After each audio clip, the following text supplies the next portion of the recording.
The morning sky over New York blazed with unusual colors as the massive alien ship descended through Earth's atmosphere. Its metallic surface reflected sunlight in patterns that had never been seen before on Earth.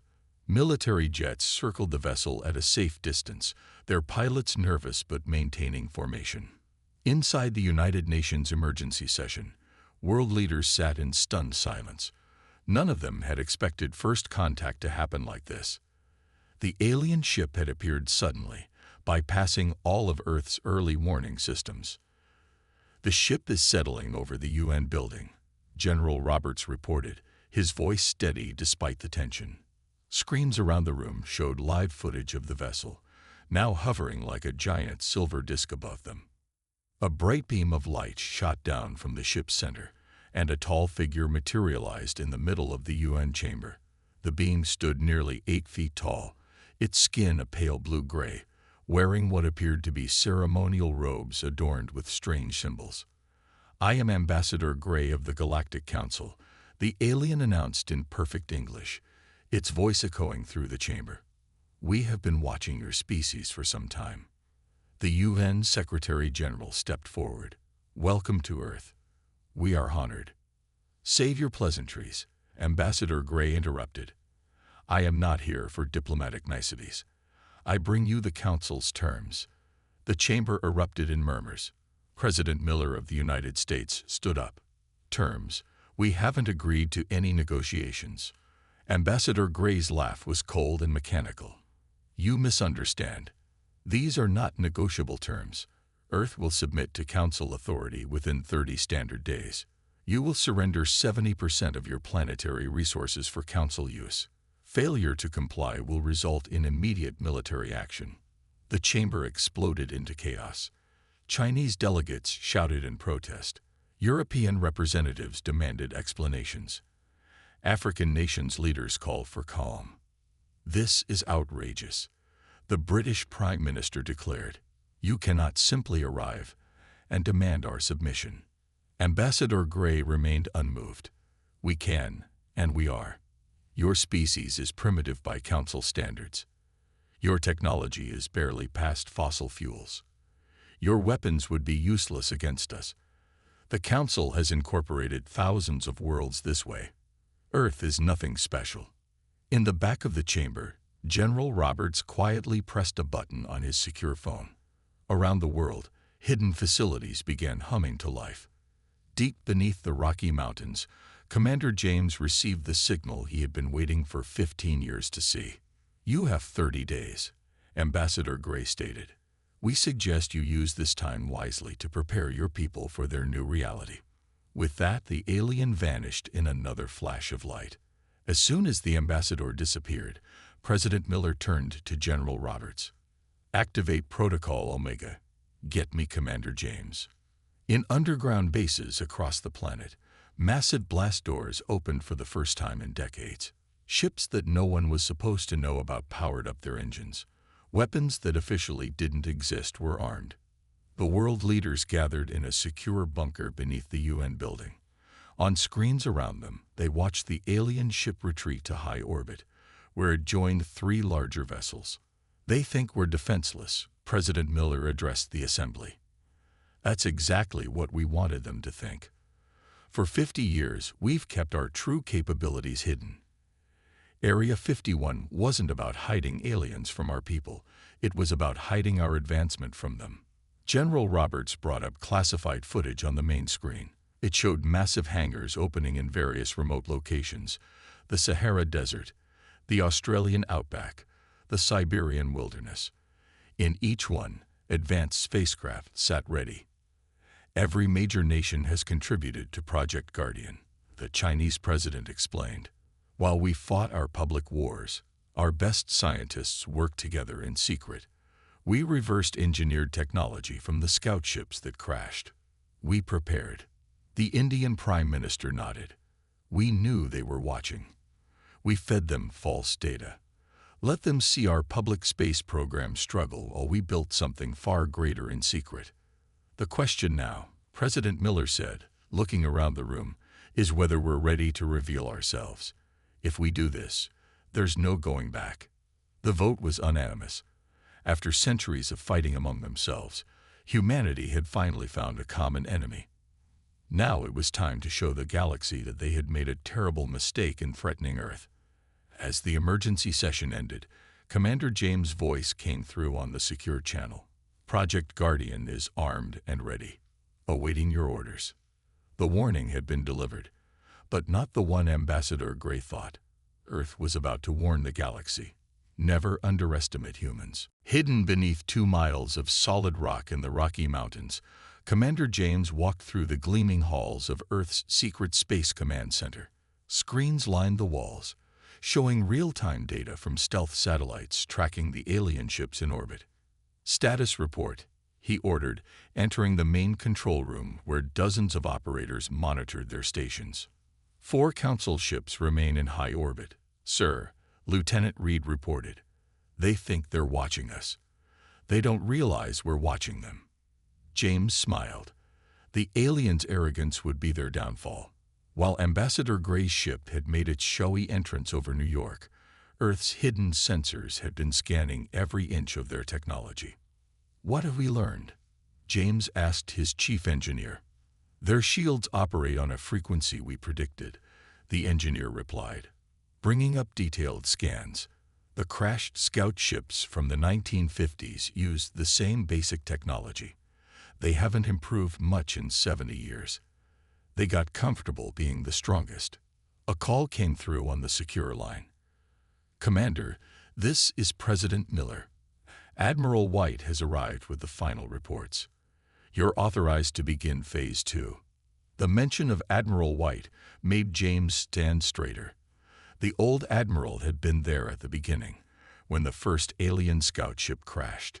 He had convinced the world's governments that someday the aliens would return in force. Thanks to his foresight, Earth had spent decades preparing. In a secure meeting room, Admiral White spread out documents showing Earth's hidden fleet. 200 ships hidden in underground bases, another 100 in underwater facilities, 50 more stationed on the dark side of the moon, all equipped with technology reverse-engineered and improved upon from their scout ships. "The Council thinks we're still burning fossil fuels," James said, looking at the fleet diagrams. "Meanwhile, we've had fusion power for 30 years. Deception is humanity's greatest weapon," White replied. "While they watched our public space programs struggle with simple rockets, we were building ships that could outmaneuver anything they have." The next few days were crucial. On the surface, Earth's governments made a show of arguing about the Council's demands. News channels broadcast heated debates about surrender versus resistance. Social media was flooded with panic and confusion. But underground, Earth's real work continued. "Move the Pacific Fleet into position," James ordered. "Use the underwater tunnels. Keep them deep enough to avoid detection." Ships larger than aircraft carriers moved silently through massive underwater tubes, hidden beneath the ocean floor. They would emerge behind Jupiter, using the giant planet's magnetic field to mask their energy signatures. 10 days into the 30-day deadline, Ambassador Gray requested another meeting. In the UN chamber, the alien diplomat looked pleased as Earth's representatives presented their staged response. "We are considering your terms," the UN Secretary-General said, doing his best to sound defeated. "But we need more time to organize our resources. The Council is not known for patience," Gray warned. "But I will convey your request. You have impressed me with your sensible approach to the inevitable." As soon as the alien left, President Miller contacted Commander James. "How much longer do you need?" "Fleet deployment will be complete in 7 days," James replied. "The lunar batteries are already in position. As soon as they send their invasion fleet, we'll be ready." Admiral White, watching the alien ships through a powerful telescope, shook his head. "They follow the same patterns they used 70 years ago. Their technology has made them lazy. They never expect resistance." In orbit, the Council ships continued their patrol, their sensors scanning Earth's visible military bases. They saw exactly what Earth wanted them to see: outdated weapons, primitive defenses, and a civilization seemingly ready for conquest. They'd never scanned the dark side of the moon, where Earth's most powerful ships waited. They didn't detect the massive energy signatures from Jupiter's moons, hidden by the planet's radiation. They didn't notice the underwater bases or the mountain hangars, shielded by technology they thought impossible for humans to possess. The best deception, Commander James told his crew, is letting your enemy believe what they want to believe. They think we're primitive because they need to believe they're superior. As the deadline approached, Earth's hidden fleet was ready. The Council would soon learn that humanity's greatest strength wasn't in its weapons or technology. It was in its ability to work together, to keep secrets, and to prepare for a fight that the enemy didn't even know was coming. The deception was almost complete. The trap was set. Now they just had to wait for the Council to spring it. The 30-day deadline arrived. In orbit, 50 massive Council warships emerged from light speed, their metal hulls gleaming in the sunlight. Each ship was the size of a small city, bristling with weapons that had conquered countless worlds. Commander James watched them arrive from his command center. "Right on time," he said quietly, "and just as arrogant as we expected." The main screen showed Ambassador Gray's message broadcasting worldwide. "Your time has expired. Surrender now, or face immediate destruction. You have 1 hour to lower your planetary defenses." President Miller's response was brief. "We choose to fight." Gray's laughter echoed through the transmission. "Fight? With what? Your primitive weapons can't even reach our ships. This is not a battle. This is pest control. All units, execute Operation Thunderbolt," James commanded through the secure channel. "Remember your training. Remember what we're fighting for." Behind Jupiter, Earth's hidden fleet powered up. On the dark side of the moon, weapon batteries turned toward their targets. In underwater bases across Earth's oceans, massive hangar doors opened silently. The alien ships moved into attack formation, their sensors detecting nothing unusual. Their first volley of energy weapons lit up Earth's atmosphere, deliberately missing major cities, a show of force meant to terrify the population into submission. "Let them think they have the advantage," Admiral White advised from his position in the Lunar Command Center. "Let them come closer." The Council fleet descended lower, moving into position for their planned strategic strikes. Their sensors showed only normal military bases, aircraft scrambling uselessly to defend their airspace, and missile silos that posed no threat to their advanced shields. Commander James waited until the enemy fleet was perfectly positioned. Then he gave the order everyone had been waiting for. "All units, weapons free. Show them what humanity can do." From behind Jupiter's moons, 200 Earth ships emerged at full speed. They were sleek, black vessels designed for both speed and power. Their hulls, made from materials reverse engineered from crashed alien ships, absorbed radar and light, making them nearly invisible. The Council fleet never saw them coming. The first wave of Earth's attack hit like a thunderbolt. Electromagnetic pulse weapons, specifically designed to match the frequency of Council shields, ripped through their defenses. 20 alien ships went dark in the first 30 seconds. "Impossible." Ambassador Gray's voice cracked with panic. "Your species doesn't have this technology. You shouldn't have given us 70 years to study your crashed ships," James replied coldly over the open channel. "Luna Base, you're clear to engage." The dark side of the moon lit up as hidden weapon platforms emerged from the surface. Concentrated beams of energy, powered by fusion reactors, cut through the alien fleet's formation. Their ships, bunched together for a show of force, now made perfect targets. Multiple Council ships dropping out of orbit, Lieutenant Reed reported. "Their shields are completely down. They've lost power to their main weapons." The ocean's surface broke as Earth's submarine carriers rose from the depths, launching squadrons of fighters.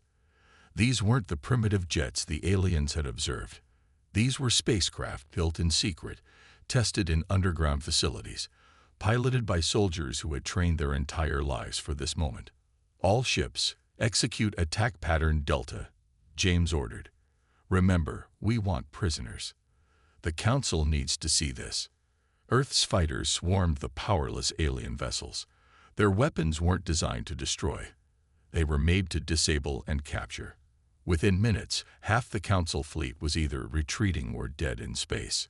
Ambassador Gray's flagship tried to jump to light speed, but found itself trapped in a web of gravitational distortion fields projected from Earth's lunar bases. "This is impossible," he screamed over the comm. "You're savages. You can't have this technology." "We're not savages," James replied. "We're survivors. And you made one crucial mistake." "What mistake?" Gray demanded. "You gave humanity a common enemy. For the first time in our history, we all worked together. And now you're seeing the result." The battle lasted less than an hour. When it was over, 30 Council ships had been captured, 15 had been destroyed trying to fight back, and 5 had managed to escape to carry the news back to the Galactic Council. As Earth's fleet moved to secure their prisoners, Commander James sent a message to all channels. "Tell your Council this. Earth is not some primitive world to be conquered. We are humanity, and we're just getting started." The first strike was over. The real war was about to begin. The Grand Chamber of the Galactic Council erupted in chaos. Hundreds of alien representatives from different species shouted and argued as footage of their fleet's defeat played on the massive screens above them. "How is this possible?" the Council leader demanded, his multiple eyes widening as he watched Earth's black ships tear through their best warships like paper. They were supposed to be primitives. The 5 surviving ships had brought back more than just news of defeat. Their data cores contained detailed scans of Earth's technology, and the results were shocking the Council's best scientists. "Their weapons," one of the scientific advisors stammered. "They're based on our own designs, but improved. They found our weaknesses and exploited them perfectly." In the center of the chamber, Ambassador Gray stood in disgrace. His pale blue-gray skin had turned almost white with fear. "We had no indication," he tried to explain. "All our observations showed them struggling with basic spaceflight. They deceived us." "They didn't just deceive you," a senior Council member growled. "They studied us. They prepared for us. And now the footage of our defeat is spreading across every world in Council space. On thousands of planets across the galaxy, beings of all species were watching Earth's victory with growing hope. Species that had submitted to Council rule for centuries were seeing something they had never witnessed before: the Council's mighty fleet running away." Commander James and President Miller had made sure the battle footage was broadcast on all frequencies. They wanted every oppressed world to see that the Council wasn't invincible. "We're receiving transmissions from multiple worlds," Lieutenant Reed reported back on Earth. "Some are asking for alliances. Others want to learn how we fought back. 3 systems have already declared their independence from the Council." In the Council chamber, the debate raged on. "We must crush them immediately," one faction demanded. "Send the entire fleet." "The entire fleet?" Another councilor scoffed. "Did you not see what they did to our ships? They were ready for us. Who knows what other surprises they have waiting?" A new transmission appeared on the chamber screens. It showed Commander James, Admiral White, and President Miller standing together. Behind them was one of the captured Council warships, now bearing Earth's new military insignia. "Greetings, Galactic Council," Miller began. "We thought it was time for a proper introduction." The chamber fell silent. "You came to Earth expecting to find an easy conquest," James continued. "Instead, you found a unified human race that had spent decades preparing for this moment. Now we're coming to you." Admiral White stepped forward. "We have terms of our own. Earth will be recognized as a sovereign power equal to the Council.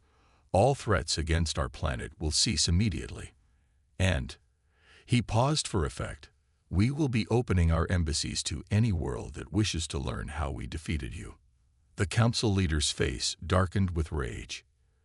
"You dare dictate terms to us? We rule 10,000 worlds."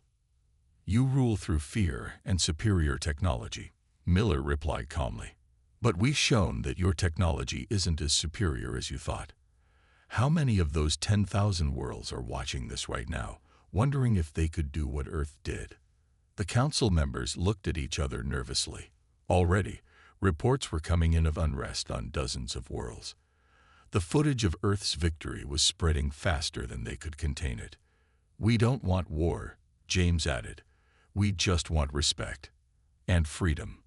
Not just for Earth, but for any world that desires it." Ambassador Gray, watching from his place of shame, finally understood the full scope of humanity's cleverness. They hadn't just defeated the Council's fleet. They had shattered the fear that kept the Council in power. "We will consider your terms," the Council leader said through clenched teeth. "Good," Miller nodded. "You have 30 days to comply." "That seems like a fair deadline, doesn't it, Ambassador Gray?" As the transmission ended, the Council chamber descended into arguments again. But now, there was fear in their voices. Fear not just of Earth's military power, but of what their victory meant for the galaxy. The age of Council dominance was ending. The age of human influence was about to begin. And in the shadows of Council space, on countless oppressed worlds, hope began to grow. Deep within Earth's secret mountain base, Commander James studied the holographic display showing hundreds of incoming transmissions from across the galaxy.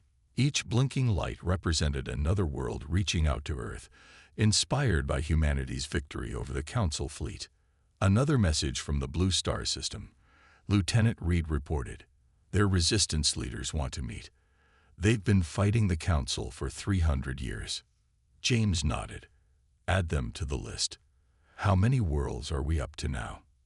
"Over 200 systems want to join what they're calling the Earth Alliance," Admiral White answered, walking into the command center. "Some have resources. Others have fighters. All of them have the will to fight." President Miller's hologram appeared in the center of the room. "The first resistance leaders have arrived. You need to see this, Commander." In a secure conference room deep underground, James found himself facing creatures he had only seen in Council databases. A tall crystalline being from the mining worlds of Sector 7. A group of warrior scholars from the Outer Rim. Even a former Council scientist who had flowed with valuable research data. "We watched what you did," the crystal being said, its voice translating through Earth's computers. "You didn't just defeat their ships. You showed everyone that the Council can bleed." The warrior scholar stepped forward. "Our people have fought them for generations, but we never had the right weapons, never had the right shields. We need what you have." "What we have," James replied carefully, "is not just technology.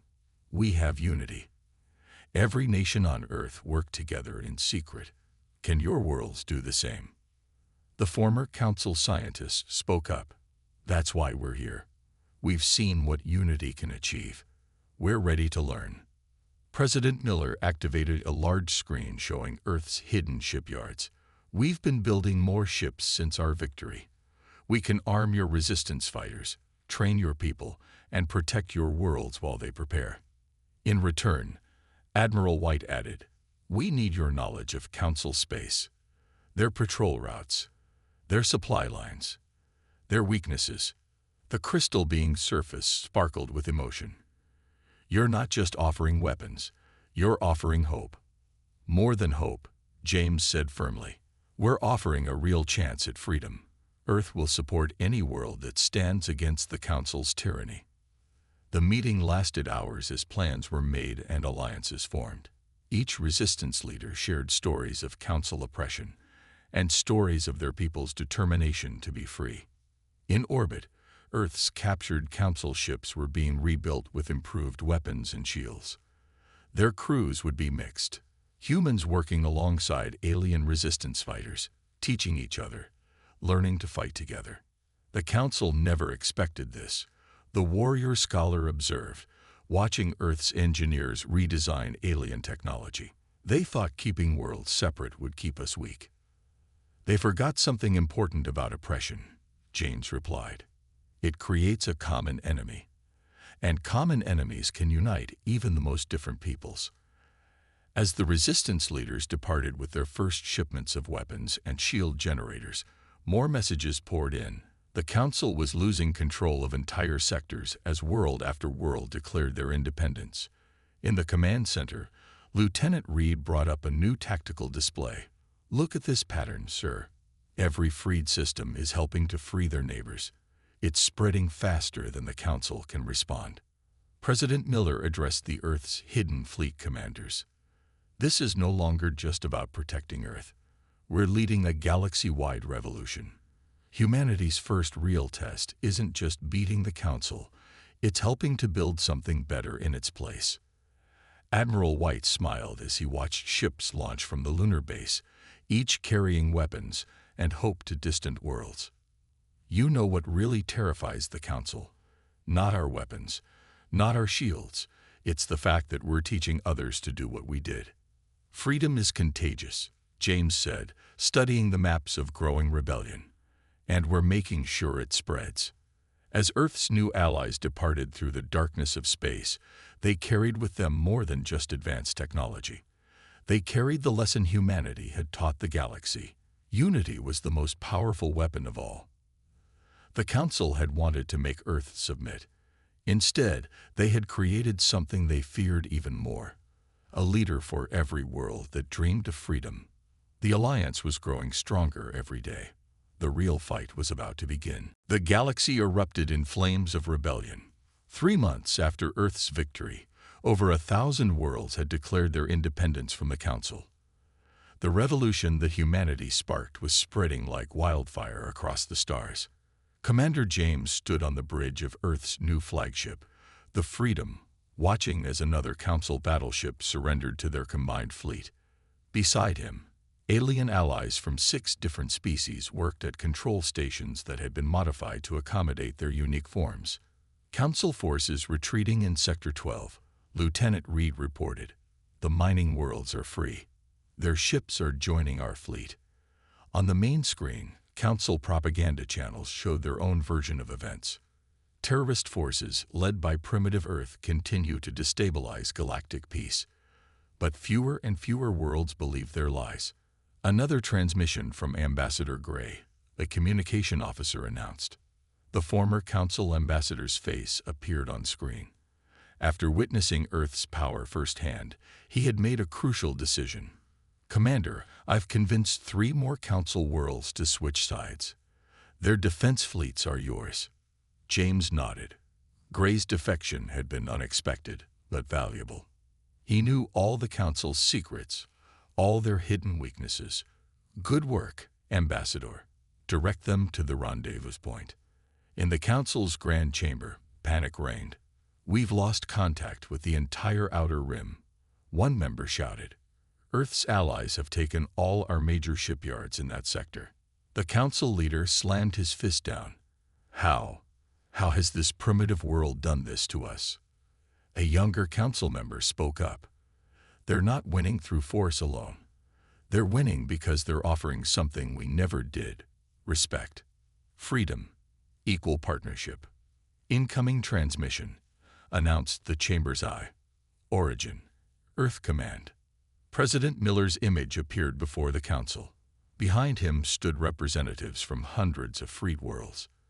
"Your empire is falling," he stated simply. "Surrender now, and we can ensure a peaceful transition." "Never," the Council leader roared. "We've ruled for 10,000 years." "Then you've ruled too long," Miller replied. "Look around you. Your own member worlds are joining us. Your fleets are surrendering. The age of Council dominance is over." In space, the revolution continued to spread. Earth's advanced shields and weapons, combined with their allies' knowledge of Council space, proved unstoppable. But it was Earth's strategy that truly won the day. "Another Council supply fleet has surrendered," Admiral White reported from his command ship. "They're defecting to our side. Their crews say they've been waiting for a chance like this for centuries." The Council's response was fierce but disorganized. They had never faced a coordinated rebellion on this scale. Their tactics, unchanged for millennia, were predictable. Earth's fleet, along with their growing alliance of freed worlds, outmaneuvered them at every turn. This is why they're losing, James explained to his alien crew. They got comfortable, stopped innovating, stopped adapting. That's something humans never do. In the heart of Council space, more worlds declared their independence every day. The Council's once mighty fleet was being cut to pieces, trapped between Earth's forces and rebellions erupting on their own worlds. Lieutenant Reed brought up a galactic map showing the revolution's progress. 70% of Council space has declared for the Alliance. Their central worlds are almost completely surrounded. James watched as another sector turned from Council red to Alliance blue on the map. Earth's victory had started more than just a military revolution. It had sparked a revolution of hope. Message from the crystal mines of Sector 7. A communication officer called out. They've overthrown their council governors. The entire sector is now free.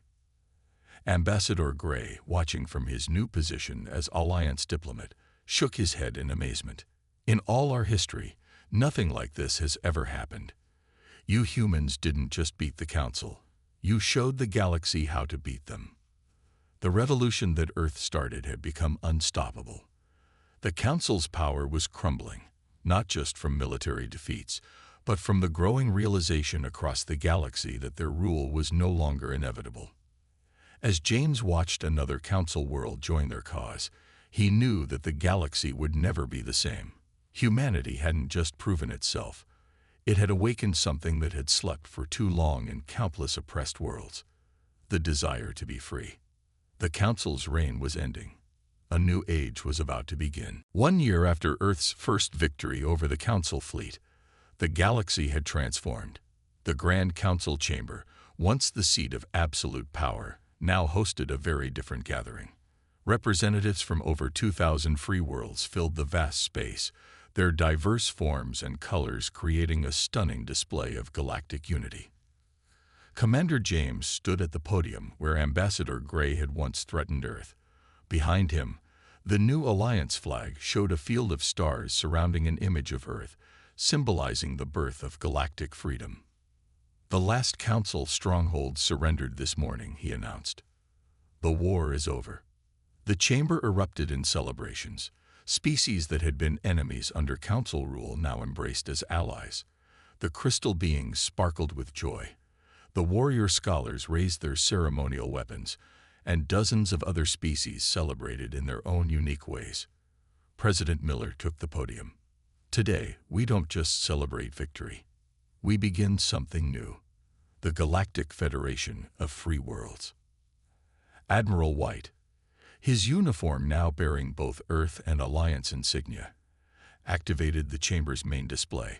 It showed the new Federation's first project. Massive shipyards where vessels of all species were being built side by side.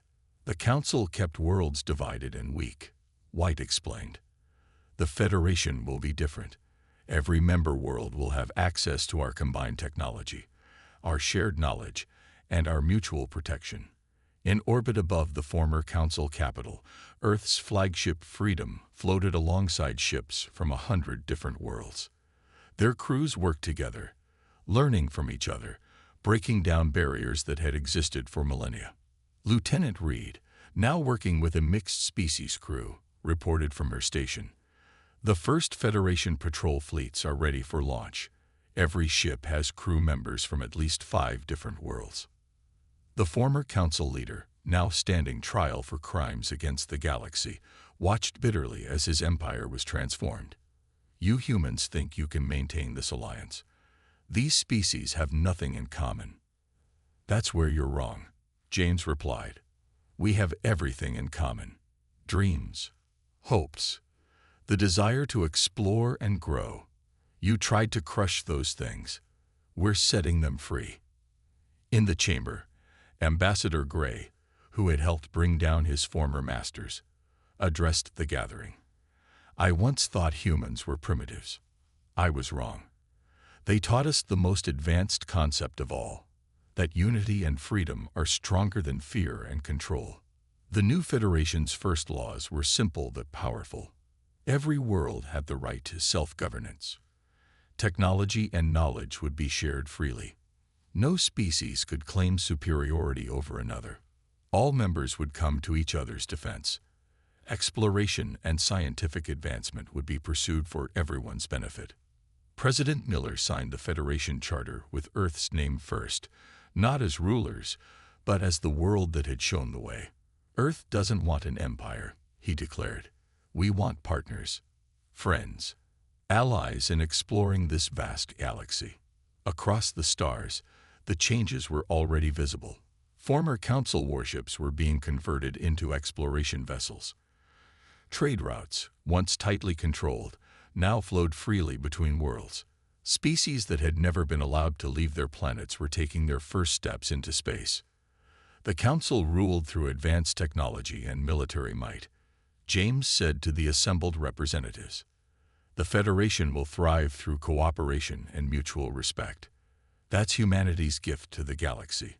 Not our weapons or our tactics, but our belief that everyone deserves to be free." Admiral White watched as the first Joint Federation science mission launched. A crew of humans and aliens working together to explore unknown regions of space. "This is what we fought for," he said proudly. Not just to end their empire, but to build something better. The galaxy was entering a new age. The Council's dark reign was over, replaced by a federation built on Earth's principles of freedom, unity, and endless possibility. Humanity had not only proven itself among the stars, it had changed them forever. As the chamber full of free worlds celebrated their new beginning, Commander James looked out at the sea of different species all working together. The Council had threatened Earth, expecting to find an easy conquest. Instead, they had awakened a force that transformed the galaxy. The stars themselves seemed brighter now, filled with the light of freedom and the promise of a future where no world would ever stand alone again. It was the dawn of a new era, and it had all begun because humanity refused to kneel.